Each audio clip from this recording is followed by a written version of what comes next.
और आज हम बात करने जा रहे हैं प्रोटेस्टेंट सुधार आंदोलन की। बट इसको समझने के लिए हमें 16वीं शताब्दी की शुरुआत के इतिहास में जाना होगा, जब पश्चिमी यूरोप में केवल एक चर्च था जिसे हम रोमन कैथोलिक चर्च कहते थे, और यह चर्च पोप के नेतृत्व में किया जाता था।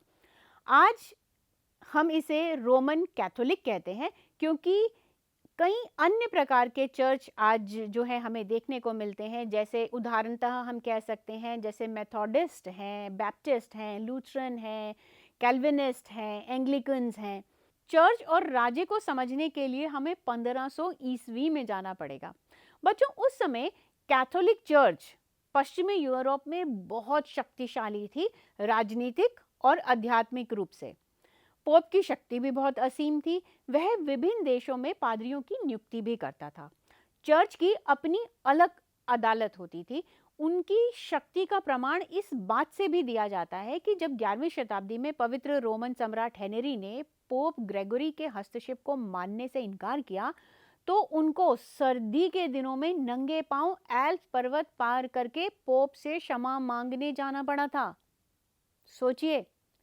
चर्च में अंधविश्वासों और भ्रष्टाचार का बोलबाला भी धीरे धीरे होने लगा।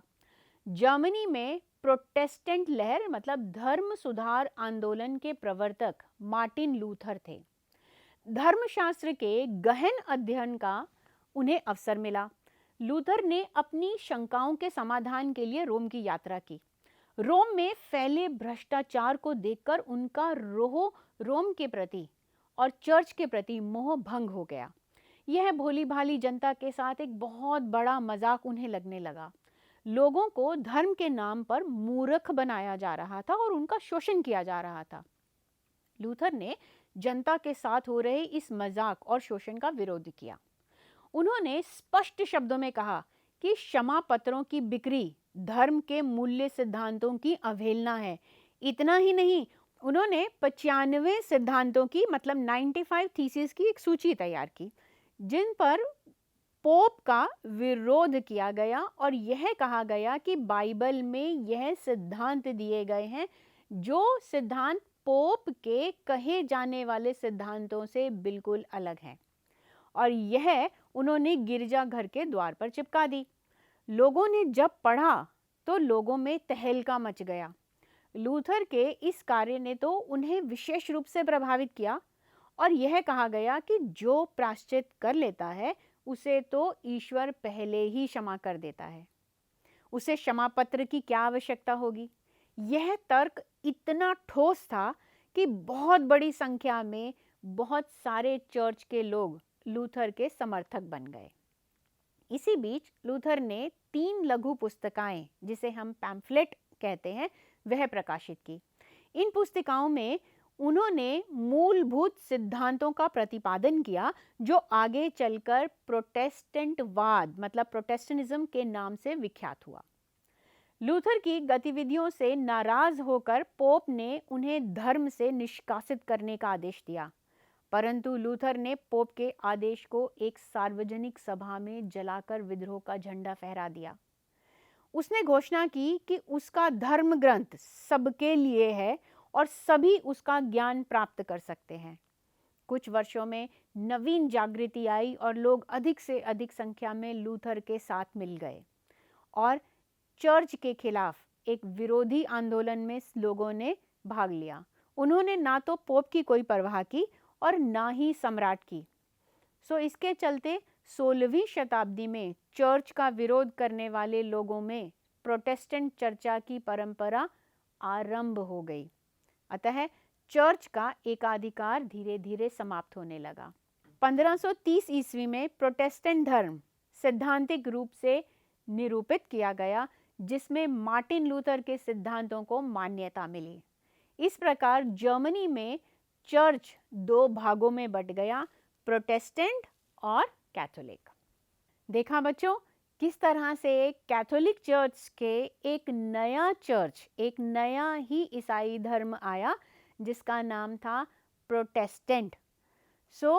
यहाँ पर जो चर्च था वो 2 भागों में विभाजित हो गया, और यहाँ पर धीरे धीरे जो कैथोलिक्स थे उन्होंने भी अपने में कुछ परिवर्तन किए जिसे हम काउंटर रिफॉर्मेशन कहते हैं। ये तो बात की हमने अभी चर्च की, और अब हम बात करने जा रहे हैं नवीन वैज्ञानिक आविष्कारों की। तैयार हैं बच्चों? आपने देखा कि किस प्रकार राष्ट्रीय राज्यों का उदय हुआ और नवीन सामाजिक व्यवस्था का विकास भी हुआ, बट इस विकास के साथ साथ वैज्ञानिक विचारधारा को भी प्रोत्साहन मिला। नए देशों की खोज हुई और इस खोज से लोगों की जिज्ञासा जो थी वो काफ़ी बढ़ती चली गई। पुनर्जागरण काल के विद्वान परंपरागत विचारों को अंधाधुंध स्वीकार करने के लिए बिल्कुल भी तैयार नहीं थे। वह हर एक बात को तर्क की कसौटी पर कसना चाहते थे। अंग्रेज विद्वान फ्रांसिस बेकन ने लोगों के सम्मुख ये विचार प्रस्तुत किए कि ज्ञान की प्राप्ति केवल प्रेक्षण और प्रयोग से ही संभव हो सकती है। जो व्यक्ति ज्ञान प्राप्त करना चाहता है उसे पहले अपने चारों ओर घटित होने वाली घटनाओं का अध्ययन करना चाहिए, फिर उसे स्वयं से प्रश्न करना चाहिए कि इन घटनाओं के पीछे क्या कारण है। इस काल में हुई वैज्ञानिक प्रगति का कुछ इस प्रकार से वर्णन है, चलिए देखते हैं। यूनानी खगोल शास्त्री टॉलेमी ने इस सिद्धांत को प्रतिपादित किया था कि पृथ्वी यूनिवर्स के केंद्र में स्थित है, परंतु 16वीं शताब्दी में पोलैंड के वैज्ञानिक कोपरनिकस ने इस सिद्धांत को असत्य सिद्ध कर दिया। उन्होंने बताया कि पृथ्वी एक ग्रह है जो कि सूर्य के चारों ओर घूमती है। इसके बाद जॉन केपलर ने बताया कि पृथ्वी की भांति अन्य ग्रह भी सूर्य के चारों ओर चक्कर लगाते हैं और उनका मार्ग स्फेरिकल है, मतलब दीर्घवृत्ताकार है। इटली के प्रसिद्ध वैज्ञानिक गैलीलियो ने भी एक दूरबीन बनाई और उस दूरबीन की सहायता से उन्होंने सूर्य, तारों और ग्रहों की स्थिति को देखने की कोशिश की। उन्होंने यह भी घोषणा की कि कोपरनिकस के विचार बिल्कुल सत्य हैं। इसी युग में इंग्लैंड के महान वैज्ञानिक और गणितज्ञ इसाक न्यूटन ने गुरुत्वाकर्षण मतलब ग्रेविटेशन के सिद्धांत को भी प्रतिपादित किया, जिससे खगोल विज्ञान को एक नई दिशा मिली। इसने सिद्ध किया कि पृथ्वी अपनी आकर्षण शक्ति के कारण प्रत्येक वस्तु को ऊपर से नीचे खींचती है। न्यूटन के इस अन्वेषण का व्यापक प्रभाव हुआ।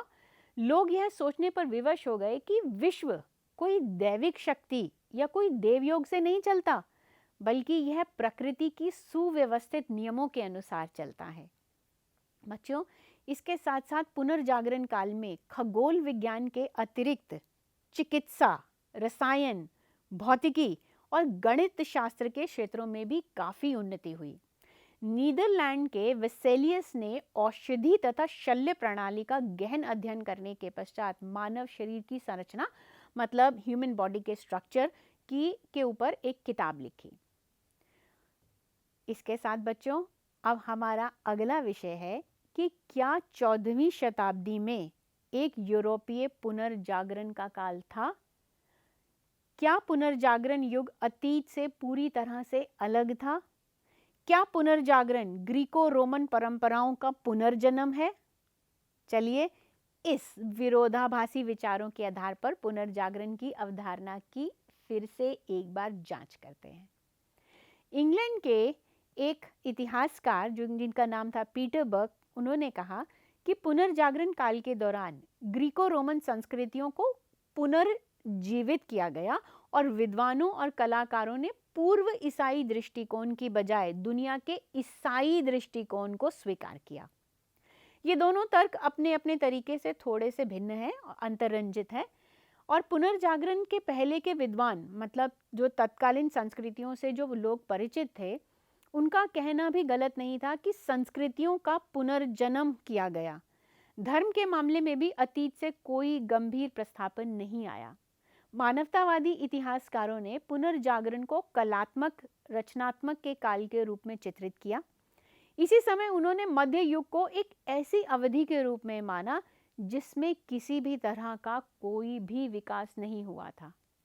मतलब कि कुछ लोग ऐसे थे जो कहते थे की नई विचारधारा का उदय हुआ और कुछ लोग कहते थे कि यह एक तरह का रिवाइवल ऑफ इंटरेस्ट है, रिवाइवल है जो कि पुरानी विचारधाराओं को नए रूप से पेश किया गया।